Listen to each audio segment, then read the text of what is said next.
Hi there, Elevated Planet community. This is John Drew here, and today I am with the wonderful Ruah Bull. How are you, Ruah? I am wonderful today, as always, and I'm with wonderful John Drew. Very kind, and I'm admiring your eagle there. Isn't that beautiful? A friend got it for me. It's a hand-carved golden eagle, so I thought I would wear this in honor of the eagle's perch. That's beautiful. That is beautiful. I've got a dragon myself this time. All Uh, right, beautiful. I got dragon energy apparently coming in, so I've got a few dragons around here actually, and I'm not talking about my partner. She's not a dragon. So I thought I'd better just put that in there in case there's Yeah, any just in case. sections along the way. Um, But yeah, no, it's great to have another ramble. And you shared a piece with me recently, which I love, and I know that we also talked about, and we were just discussing a moment ago about the silence of the stars, the poem. And I'd love to just double back on that as well and share that with people.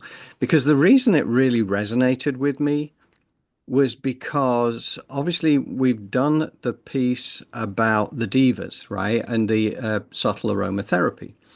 And it really awoke my mind to the fact that, consciousness is all around us. Everything carries, consciousness. And once you get your head around that, it makes you think about life differently. But it also tells you how dumbed down we've been in the Western world, that things that we used to be able to do as a matter of course are, now beyond us. We just think of it as mere fantasy. Whereas in reality, once we go through the planetary changes, which I believe are due to happen when we're going to the new Earth, this is something that we're going to come back to. It's the Mhm. wisdom of the ancients. We know that the indigenous folks have never lost touch with this, right? Which is what That's this right. story alludes to. That's And right. I love the fact as well that, I know you are a grandmother like in shamanic terms, if you like, within a circle Mhm. of grandmothers. Is that the way Mhm. that you'd put Mhm. it? Because you Mhm. tell me. I in my ancestral work that I do, that I'd love to talk to you about at some point, there is a circle of grandmothers that I sit in, and they're like my grandmother lineage. Uh-huh. So, but I have been blessed in the past to sit in circles of women and men who were profoundly trained and who are still doing work to help cultivate this consciousness, to help us remember. Because I know it's people are aware of it now, but I remember the first time I saw somebody write re member, Mm, and that remembering, like about this poem, is bringing back these ways of deep knowing mm. that we forgot and have been dismembered as a result of a lacking of wholeness, and the wholeness is coming back. Yeah, yeah. And that's why, when we do our weekly newsletter, that's the Great Remembering. It was the Great Awakening, and then apparently that had been hijacked by some for political purposes, so we changed it to the Great Remembering. But at the end of it, we thought, well, actually, that's probably more appropriate anyway. And that's what this is all about. And it's what's also interesting is that I have researched a lot of stuff over the last 6 to 7 years, and it feels like I'm remembering it. I'm reading it for the first time, but in a way, it's just triggering something that is now allowing me to remember something that I knew when I came into this life, but I had to do the work to remember it. That's it. It's a, what I'm going to be reading today, this blog about discernment, is very much about what you just said, that a lot of us are being exposed to these amazing things coming in. And how do we recognize that which really lands? I mean, I remember hearing this wonderful old priest who's now dead, Thomas Keating, saying that salvation isn't about somebody dying on a cross, because we were also discussing that this male God with some kind of personality disorder required a murder in order to forgive us. He said, salvation is the recognition that we are one with God. And when I heard that, it was like, boom, that's it. All these other stories were like, that feels really distorted. He says that, and something inside of me that was old, old, old said yes. Mm. You're reading these things that seem to be new, and oh, wow, the new age. The new age is the remembering of the old age Yes, yes, it is. in this Yeah, new way, in yeah, this contemporary way. yeah, yeah. Wonderful.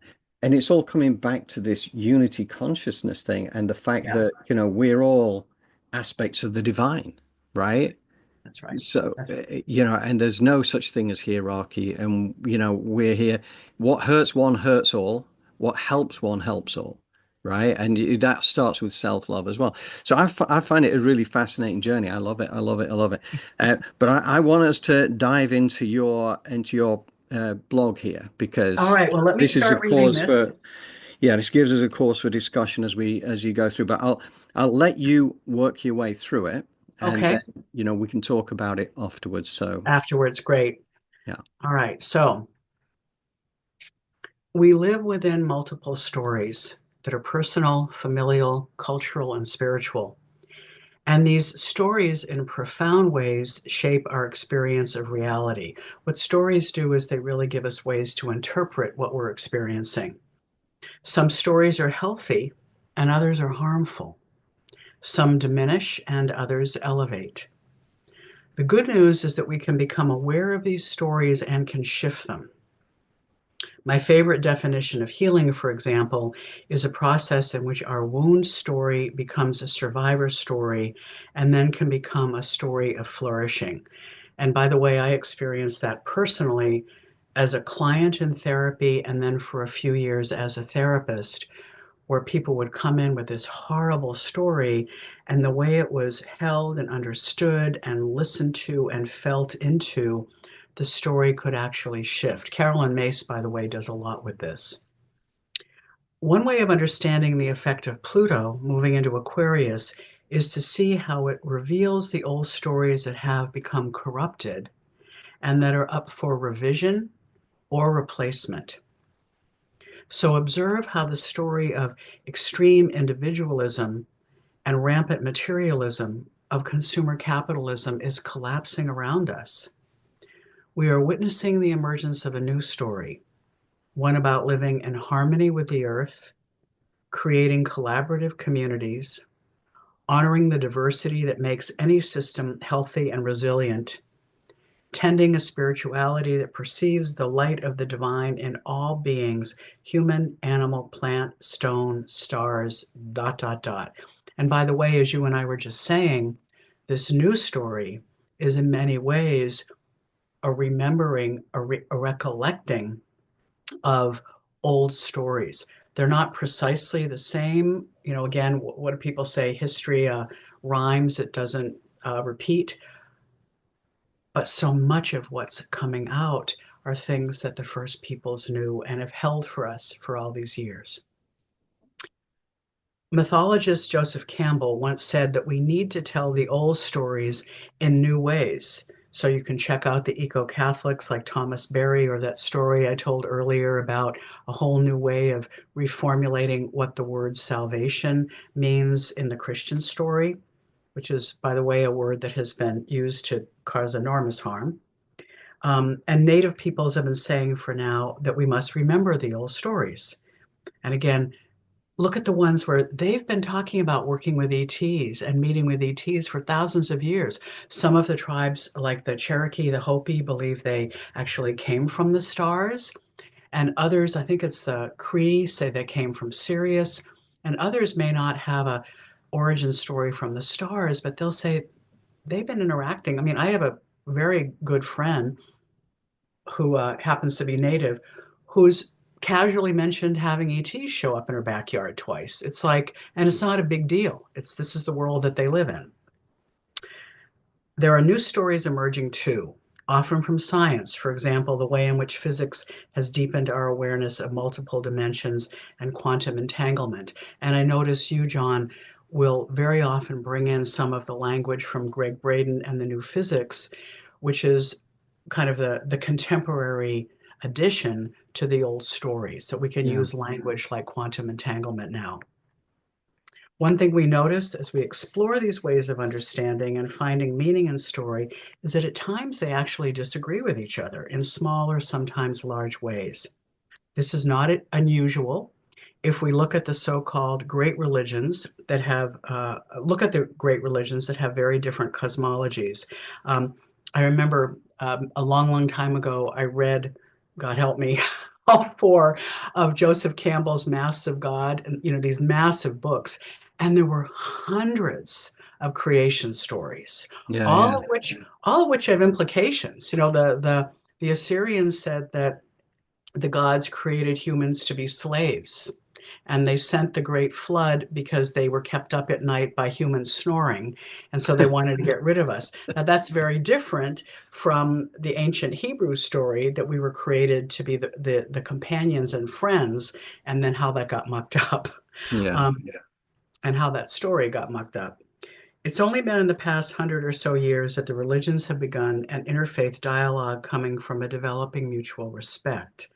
The Dalai Lama commented that the first stage of such work is to honor and work with the similarities. And in fact, there's a wonderful book called, I think it's called Common Ground, edited by Thomas Keating, that monk I was telling you about, where these great teachers from all the traditions got together to find where is the common ground among these various spiritualities. Love, connection, community. What are the deep teachings that has Yes. so often been corroded by humans getting addicted to power and destroying, to a large extent, alas, the heart of these great teachings. But then he said, after that, the second stage is to learn how to identify and respect the differences. So again, he said, you believe in a creator God, and we don't. So we're not trying to just mush this all together. Unity and diversity, one mountain, many paths, sounds very Aquarian, yes? So here we are, observing the diversity. Now, the diversity asks each one of us to develop a way to discern the stories that resonate most deeply for us. For example, there are terrific contemporary spiritual teachers who understand past life regressions differently. Some say that we're moving through time and into another life of ours. Some say that all time is happening at the same time. And in a regression, we connect with another person in another life, but their experience is related to us in such a way that by being with them, we receive a healing. And a third group says that past life experiences are actually archetypal stories in our 6 or 7 chakras that come in as a deep healing, but are not historical or factual. All fine teachers, but 3 different stories about past lives. So, how do you discern what you believe? And by the way, personally, I'm able to entertain all 3 of those. I can imagine past life regressions going into my past. I can imagine going into a parallel life that affects me.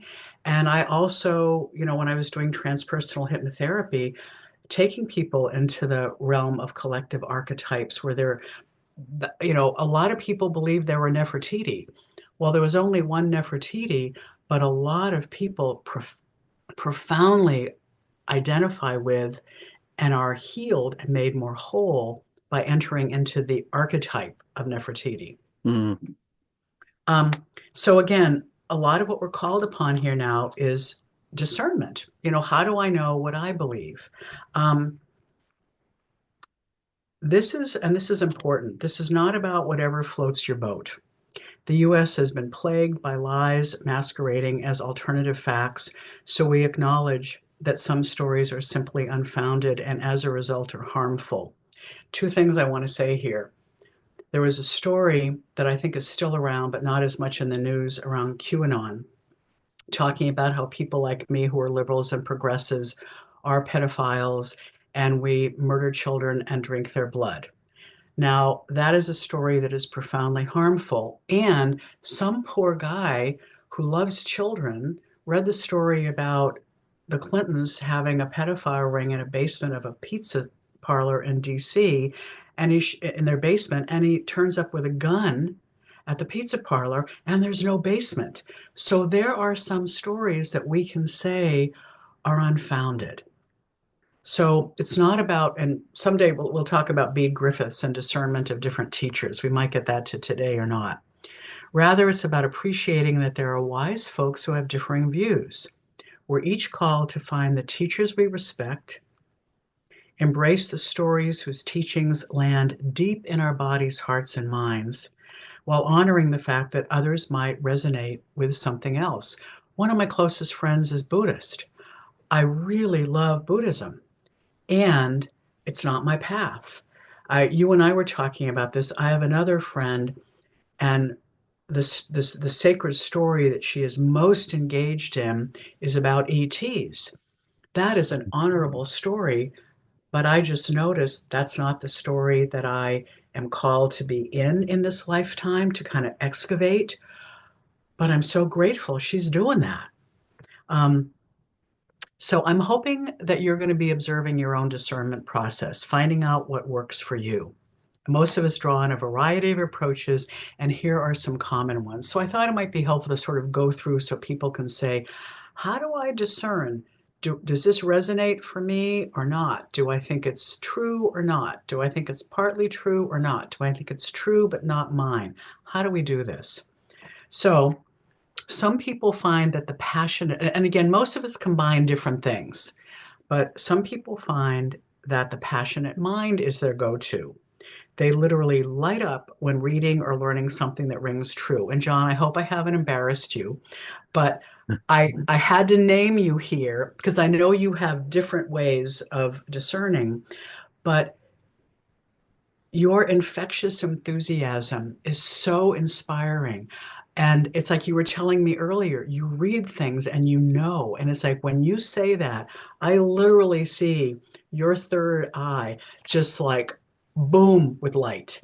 So people think of the mind as like this dry and dull, or well, there are plenty of dry intellectuals, but when you're around people who are passionate, whether with their thinking about, the arts or spirituality or whatever, it's a juicy aliveness, and I really feel that in you, and it's delightful. So that's one of the things you model for us. Thank you, Ruah. I appreciate that. You're welcome. You're welcome. As I said, I'm always watching your third eye and going like, oh, he's like radiating. It's great fun.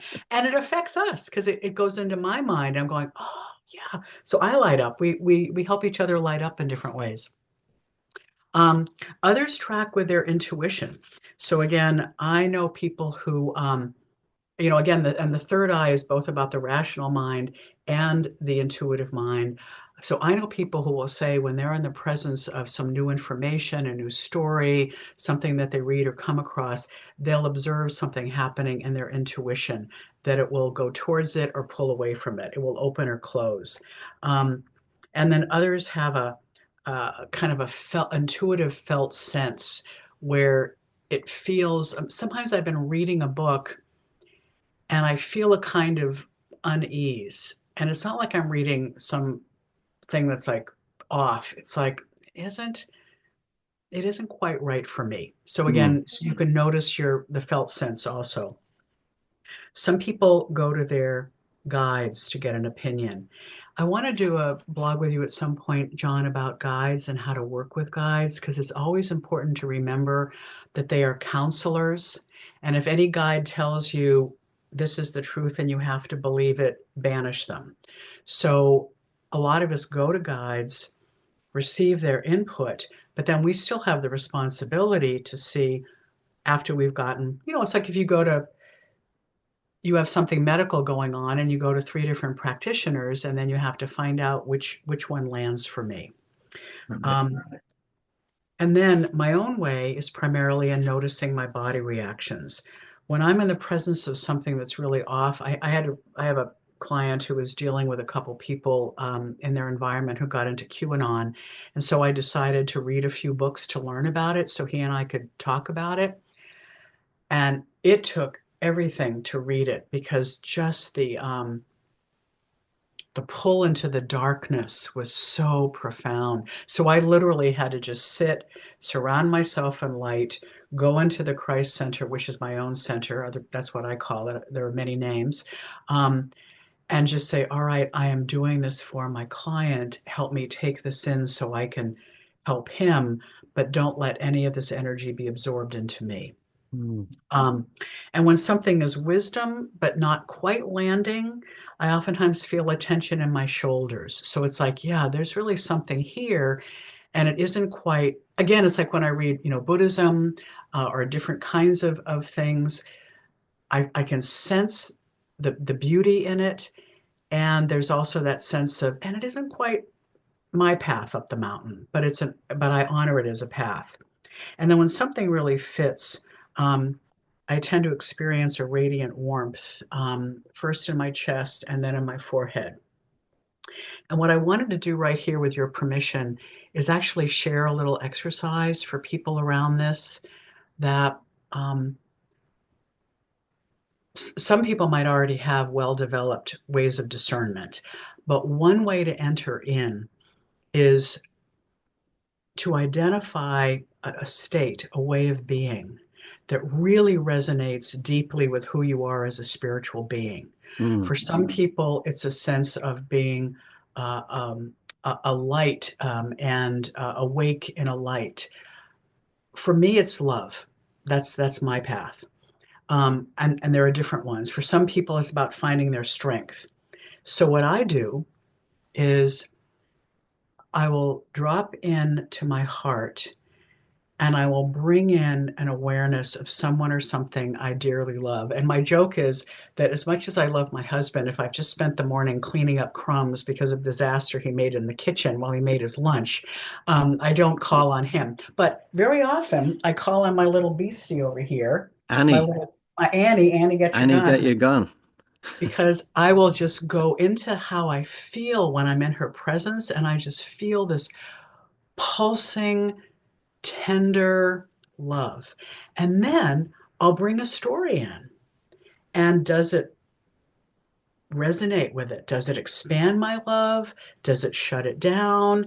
So what does it do? So play around with this and you can see, how does this fit me? And remember, that is not about dishonoring other stories. It's um, the the native peoples have, wonderful. Well, actually, let me let me finish this. You know how it is when I'm with you, I go off in a I Mercury and love the Pisces. tangents. No, I love the tangents. The Yeah, tangents, natural, you've got to go where it leads you, you know? it's Mercury and Pisces. It's the sign of the blabbermouth. Everything's interconnected. God help us all.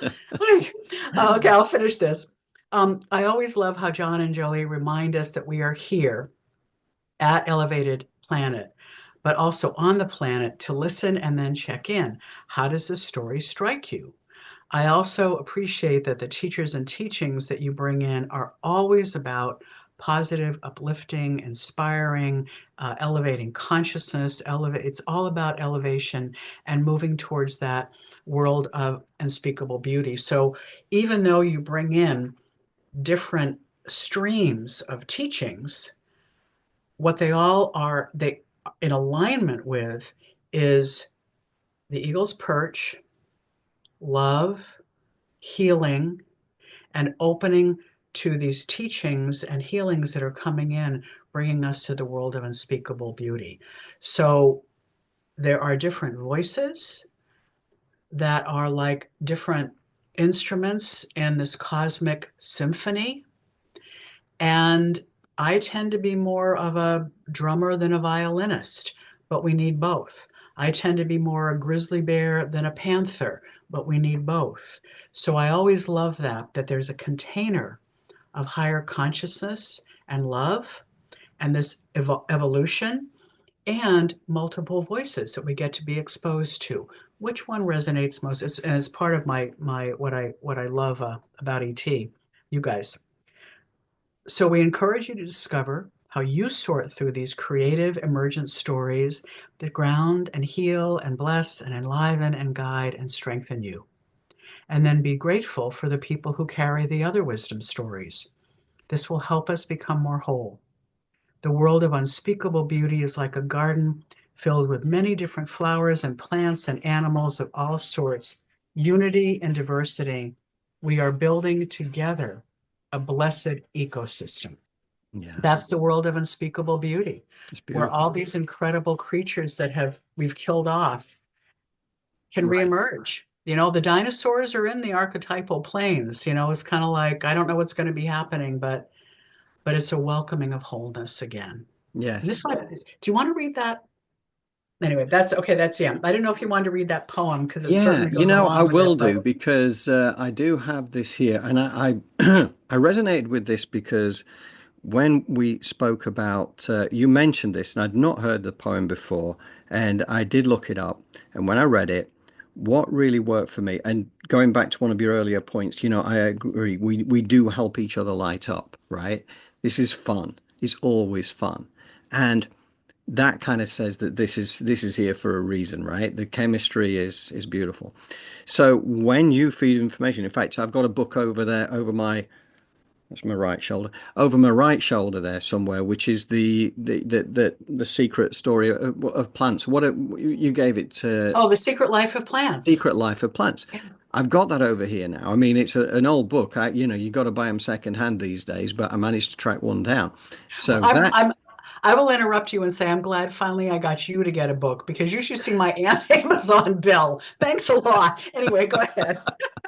yeah, yeah. So I've got that, but it was the fact that again it comes back to everything has consciousness, and this is where this story, this poem, really again resonated because this is what we're coming back to. This is going to be our new fifth dimensional existence, which is taking us back to how it used to be. Where this really took me is like the poem really just rekindled the fact and re-emphasized the fact that all these things we used to know, and that many of the indigenous folks around the world who haven't lost their way still have this ability. They can hear the music of the spheres, and I just love this. So I will just very quickly read it. So bear with me. Here we go. The Silence of the Stars, poem by David Wagoner. When Lawrence Vanderpost one night in the Kalahari Desert told the Bushmen he couldn't hear the stars singing, they didn't believe him. They looked at him half smiling. They examined his face to see whether he was joking or deceiving them. Then two of those small men who plant nothing, who have almost nothing to hunt, who live on almost nothing, and with no one but themselves, led him away from the crackling, thorn scrub fire and stood with him under the night and listened. One of them whispered, "Do you not hear them now?" And Vanderpost listened, not wanting to disbelieve, but had to answer no. They walked him slowly, like a sick man, to the small, dim circle of firelight and told him they were terribly sorry. And he felt even sorrier for himself and blamed his ancestors for their strange loss of hearing, which was his loss now. On some clear night, when nearby houses have turned off their visions, when the traffic dwindles, when through streets are between sirens and the jets overhead are between crossings, when the wind is hanging fire in the fir trees, and the long-eared owl in the neighboring grove between calls is regarding his own darkness, I look at the stars again as I first did to school myself in the names of constellations and remember my first sense of their terrible distance. I can still hear what I thought at the edge of silence were the inside jokes of my heartbeat, my arterial traffic, the sea above high sea of my inner ear, myself tunelessly humming. But now I know what they are. My fair share of the music of the spheres and clusters of ripening stars, of the songs from the throats of the old gods still tending ever tone deaf creatures through their exiles in the desert.